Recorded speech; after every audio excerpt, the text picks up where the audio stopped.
Olá, muito bom dia. Muito obrigado mais uma vez pela sua companhia.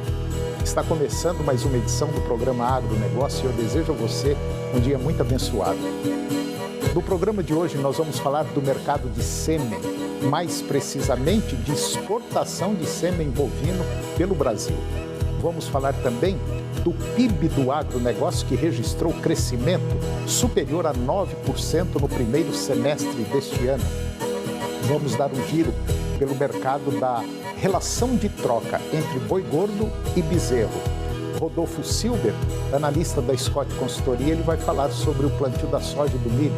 E eu vou conversar com Fábio Zotesso.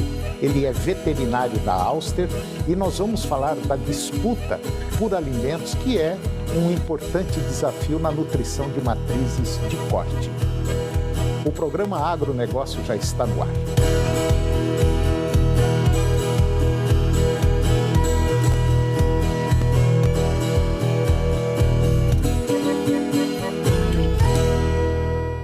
Eu começo o programa de hoje falando sobre a relação de troca entre boi gordo e bezerro. Essa relação de troca, boi gordo, bezerro, bezerro de desmama, ela melhorou muito lá em São Paulo, Minas Gerais e também no Rio de Janeiro.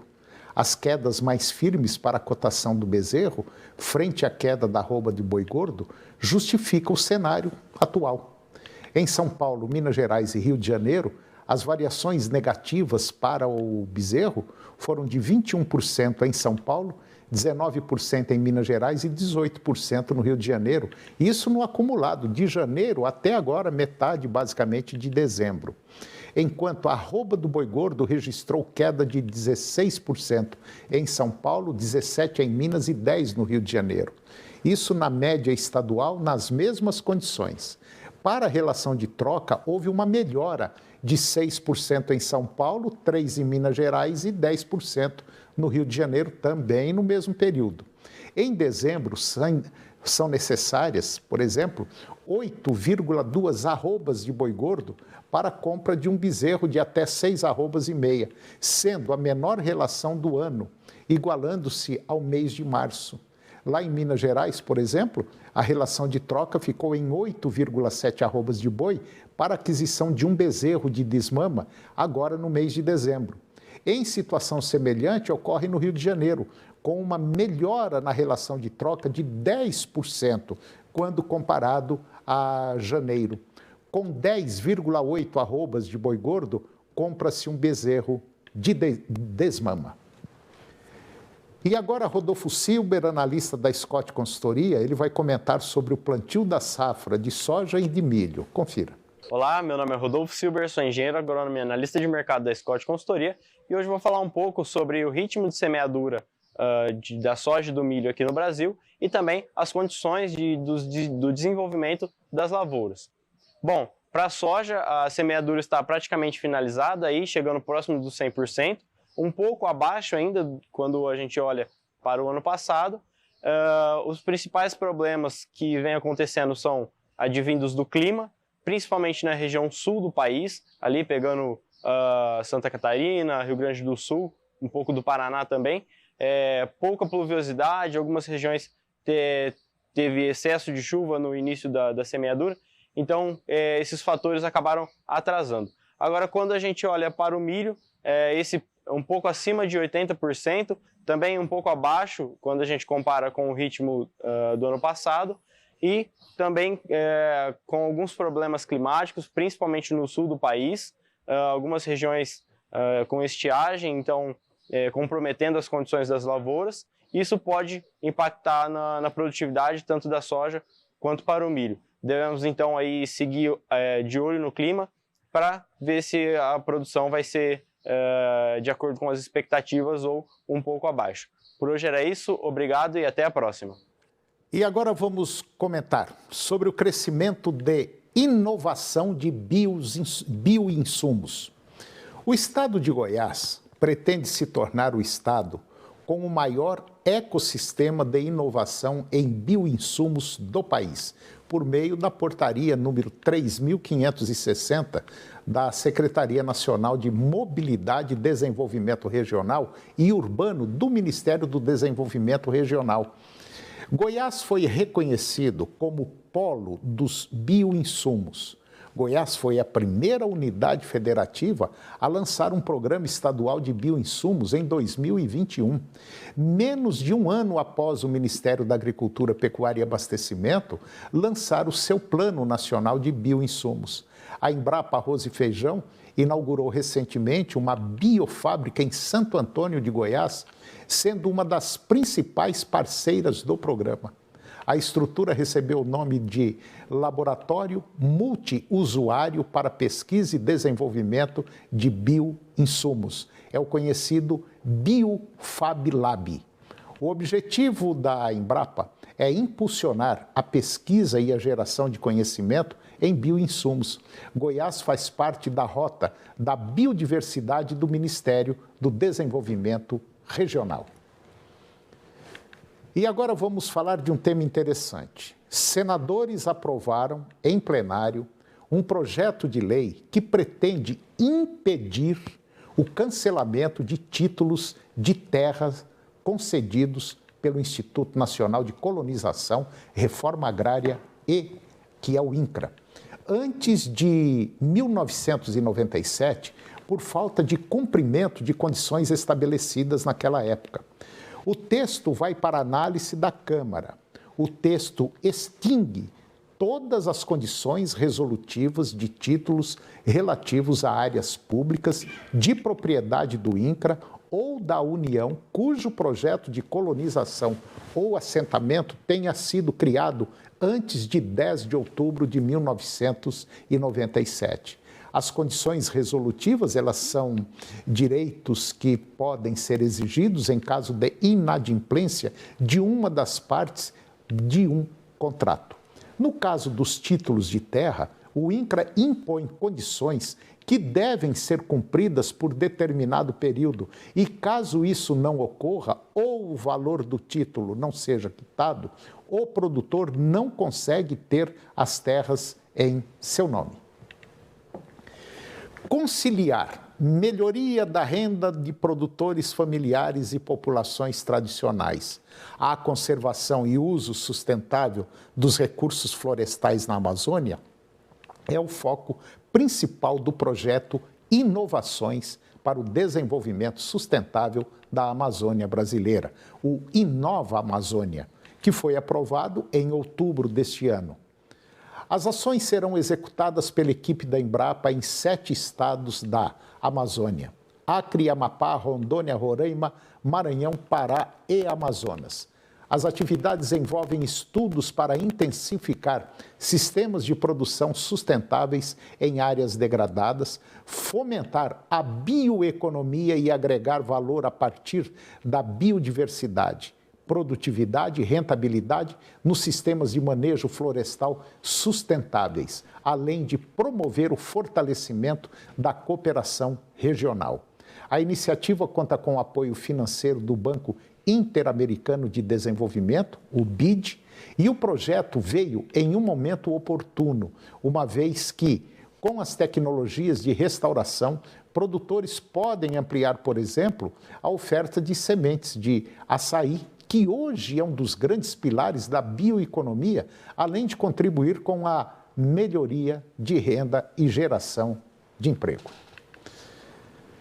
E agora vamos falar de sêmen, do mercado de sêmen, mais precisamente de exportação de sêmen bovino pelo Brasil.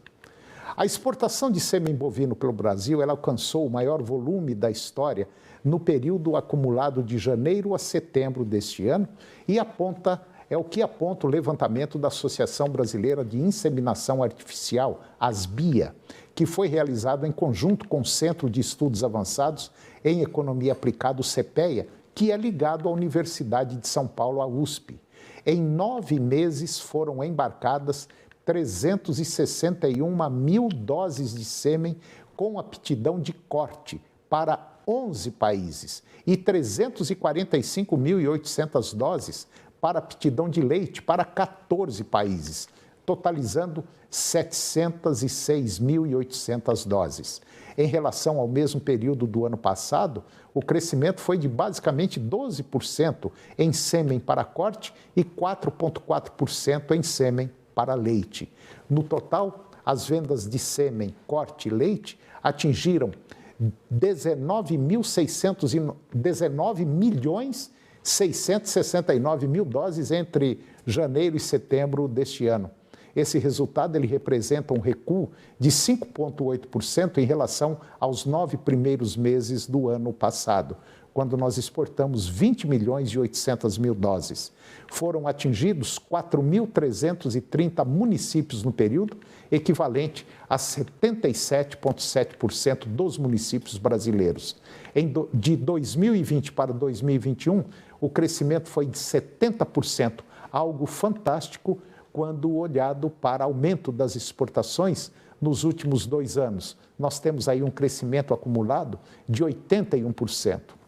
Isso mostra que a produção de qualidade dos pecuaristas brasileiros ganha cada vez mais clientes. E depois do intervalo, nós vamos falar do PIB do agronegócio brasileiro, que registrou crescimento de quase 10% no primeiro semestre deste ano. E eu vou conversar com Fábio Zotesso. O Fábio, ele é veterinário da Auster e nós vamos falar da disputa por alimentos, que é um importante desafio da nutrição de matrizes de corte. Nós voltamos já, é um minuto só.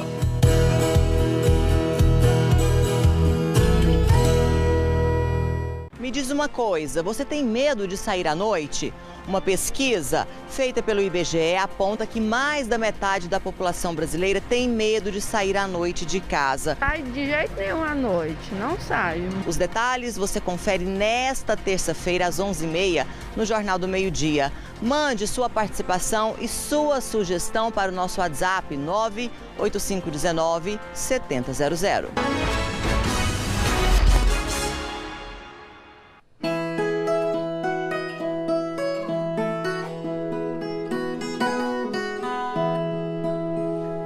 Todo dia venço uma guerra, sou o leite, a carne e o pão. Os frutos que vêm da terra, o suor que molha o chão. Sou o homem que dia a dia, sem medir dedicação, com ou sem tecnologia, produzo alimentação. Às vezes o que eu faço fica só na região, mas se dou um grande passo, ajudo na exportação. O trabalho é minha vida e faço com o coração. Sou pequeno, médio, grande, do tamanho do meu chão. Sou o produtor rural e desejo a todo o povo a paz de um Feliz Natal e a fartura no ano. Feliz Natal e próspero ano novo!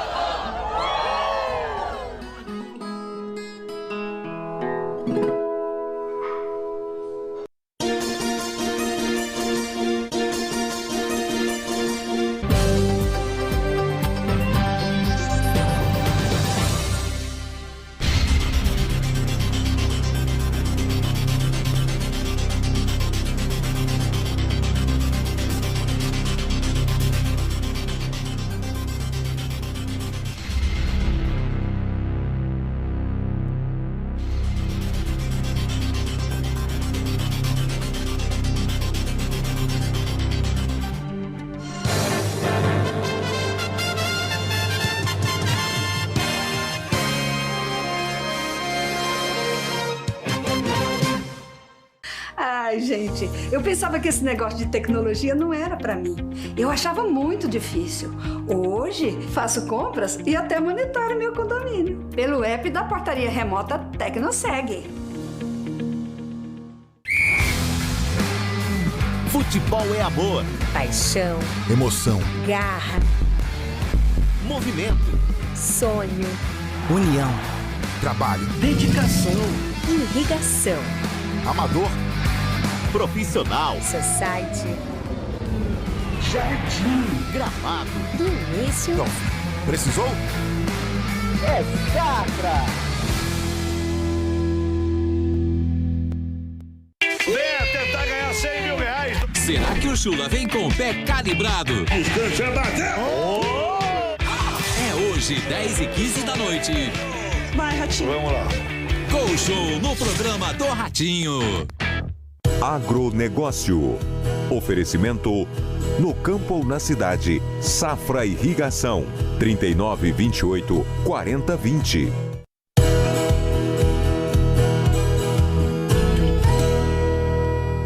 Nós estamos de volta e agora nós vamos falar do PIB do agronegócio. De acordo com o Centro de Estudos Avançados em Economia Agrícola, o CPEA-Exalc, em parceria com a Confederação da Agricultura e Pecuária do Brasil, a CNA, mesmo diante da quebra de produção ocasionada em decorrência dos problemas, vamos dizer assim, climáticos e altos custos de produção lá na fazenda, o PIB do agronegócio registrou um crescimento aí de quase 10% no primeiro semestre deste ano.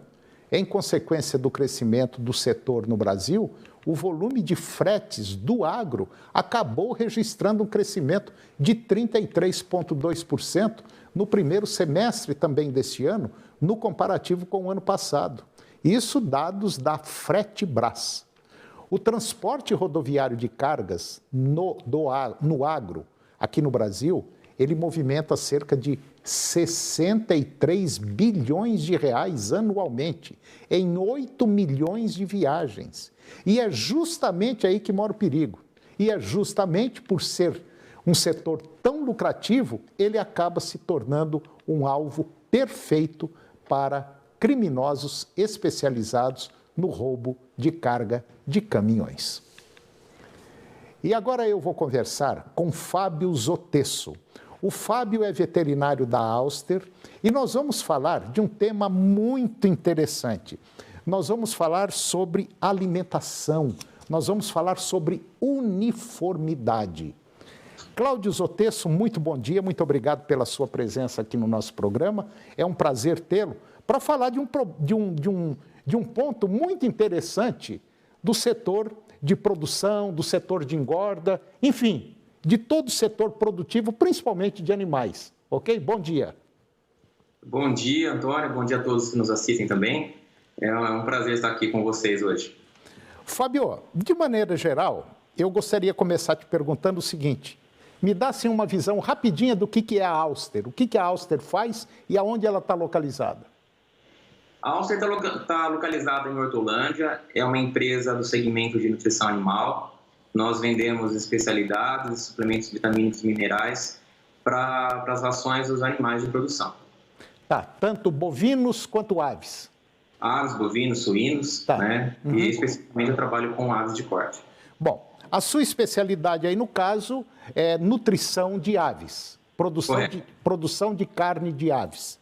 E provavelmente também postura, correto? Eu estou mais inserido no setor de avicultura de corte, né? Nós costumamos dizer que a avicultura é dividida em corte e postura comercial, né? E tem algumas particularidades desse setor. Tá. E dentro do setor de corte, nós temos os frangos e as matrizes pesadas. Entendi. Bom, ô Fábio, um dos pontos importantes hoje, que a gente sabe que é a avicultura de corte, todo lote que vai para o abate tem que ser assim, basicamente padrão. Está pesando basicamente todos no mesmo peso, todos têm que comer igualmente. Nós não podemos um comer mais, outro comer menos, porque fica desuniforme e o mercado não aceita esse tipo vamos dizer, de produto desuniforme. Como é que é feita essa uniformidade? Como é que vocês fazem para manter esse nível uniforme dos frangos?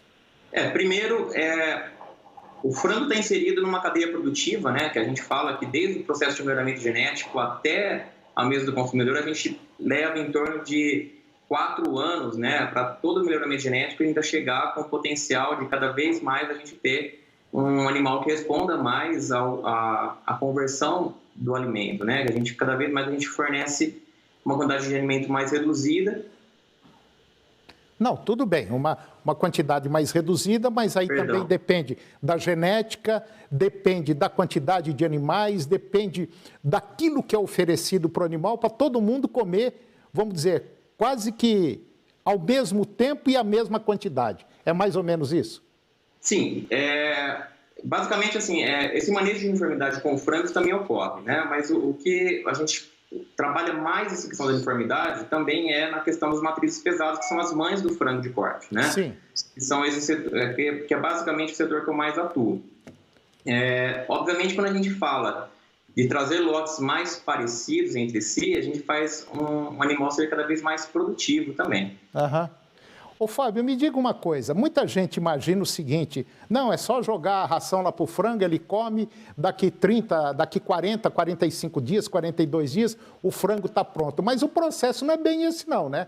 Tem uma história muito longa por trás disso aí, não tem? Sim. Na verdade, existe um grande processo que já começou há muitos anos atrás de melhoria genética do animal.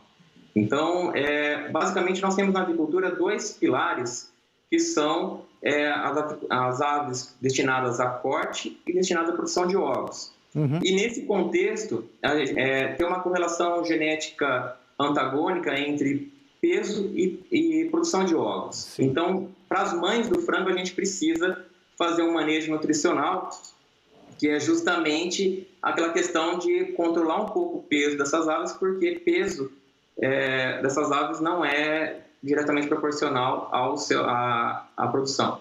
Qual é a função de uma matriz hoje? O que uma matriz faz? E a cadeia produtiva avícola, ela tem alguns pilares, né? Um dos pilares é a avicultura de corte e a outra de postura comercial. Correto. E dentro dos programas de melhoramento genético, foi percebido que tem uma correlação genética negativa. Então, para a ave ser mais produtiva em produção de ovos, ela não, quando se seleciona os frangos, por exemplo, quando ela é mais pesada, ela produz menos ovos. Então, entendi. Tem o volume de aves necessário no campo, nós precisamos, obviamente, o frango não vem de uma prateleira de supermercado, nós precisamos das mães deles produzindo os ovos, né? Então, nas matrizes pesadas, nós temos esse desafio, que é fazer um animal que tem a genética para ganhar peso, produzir mais ovos. E que geneticamente é uma correlação antagônica. Por isso, nós temos alguns manejos nutricionais que são bem cuidados no aspecto de controlar o peso desses animais para que eles respondam produtivamente da maneira que a gente espera em número de descendentes. E esse trabalho, Fábio, esse trabalho que você vem fazendo, eu imagino que deve ser um trabalho assim muito delicado, não é? Muito assim criterioso. Sim, correto. Na verdade, o grande segredo desse segmento está na mão de obra, né, dos nossos colegas que são os granjeiros, porque são eles que vão fazer todos os manejos de uniformização do lote. Obviamente, nós passamos por algumas etapas, que é desde a seleção genética, as casas genéticas são envolvidas, depois vem o nutricionista, vem a fábrica de ração fazendo uma ração de qualidade, depois o técnico da granja determina, né, o volume de ração a ser fornecido, mas a gente fala assim, se não chegasse alimento no bico da ave, a nutrição não foi completa. Então, o sucesso desse segmento se dá na parceria do que a gente calcula e daquilo que chega, de fato, para o bico da ave, né? Que é aí que a gente vai falar que o manejo nutricional foi bem realizado. Isso daí é um ponto que, infelizmente, é claro, ninguém é obrigado a estar sabendo sobre esses detalhes, mas, de maneira geral, a população desconhece o trabalho que dá para uma coxa de frango, um peito de frango, chegar à mesa do brasileiro, ou sei lá, para exportação. A exigência, principalmente do mercado internacional, é muito grande. E o mínimo erro que vocês cometem, porque pode cometer tranquilamente, isso daí, assim, vamos dizer, desmonta um trabalho de muitos anos, né? Imagina que numa cadeia produtiva tem um papel de multiplicação. Né? Então, a gente está falando de multiplicação da genética, do potencial genético de produção de carne. Mas, obviamente, se nós não cuidarmos de todos os aspectos sanitários, né, isso também pode ser um disseminador de alguma doença. Então, todos os controles que o pessoal às vezes nem imagina, a troca de roupas, de banho para entrar nas granjas, todo o investimento que tem com desinfecção de lotes, isso é muito importante até. Para depois disso estar numa base sólida que a gente consegue fazer que a nutrição tenha a sua atuação. Obviamente, um lote sem sanidade, a gente não consegue depois fazer ele ser bem de saúde para também responder aos estímulos nutricionais que a gente proporciona via dieta. Ô Fábio, o Brasil é um dos principais países produtores e exportadores de frango do mundo hoje. O Brasil está aí despontando com tecnologias, vamos dizer assim, de ponta que o Brasil tem e hoje tem um mercado muito garantido. A situação hoje do frango, principalmente dentro da sua área, que é aquela área que vai fabricar o frango que vai ser comercializado, que vai virar carne. E como é que está? Está em crescimento isso aí? Está assim, bem desenvolvido? Como é que está esse mercado? Nós estimamos que nós temos em torno de 60 milhões de matrizes alojadas. 60 milhões de matrizes?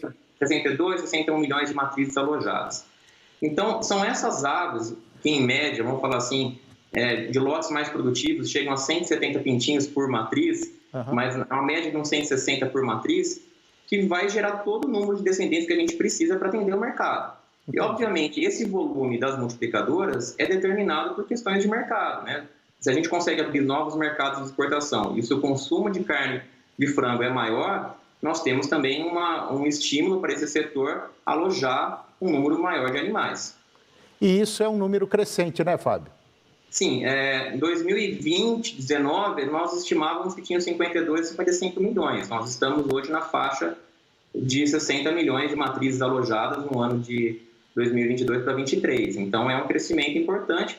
Obviamente, o mercado acaba se regulando à medida que oferta e procura tem um peso importante nessa decisão de quantas aves estão alojadas. E nós temos que ver também que um mercado muito, muito importante para o Brasil é o mercado halal, né?